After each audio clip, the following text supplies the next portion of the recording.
I want to talk a bit about how we're going to approach Confucius. I want to talk about Confucius in context. Now, that's a choice. I'm thinking of Confucius as somebody who lived in a certain place and time, who's responding to events as he perceives events, rather than Confucius purely as a philosopher. Confucius is living in a time when states are competing for wealth and power. There's a switch now from the charioteering of the nobility as a form of warfare to infantry with iron weapons.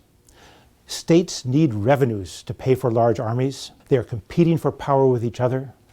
And they're beginning to employ specialists, low-level nobility who no longer have a job and who become literate and can work as retainers for the powerful. The Chinese word for this is shi, and it's a word we'll be coming back to a number of times. Confucius is one of these professional administrator class people, but he begins as a somewhat marginal figure. He's orphaned when young.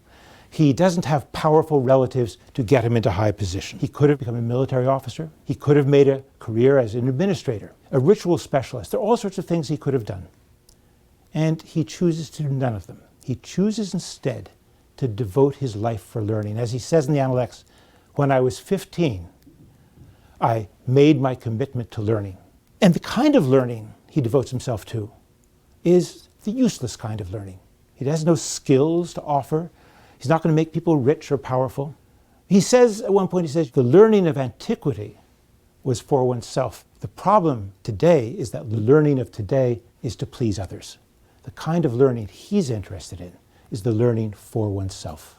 Confucius is also loyal to the Zhou dynasty. He's living in 6th century BC. The Zhou king is very weak.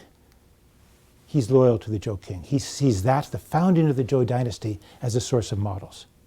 He worries that he hasn't dreamt of the Duke of Zhou, the early regent of the Zhou dynasty. He dreams of the Duke of Zhou. He dreams of the Zhou dynasty.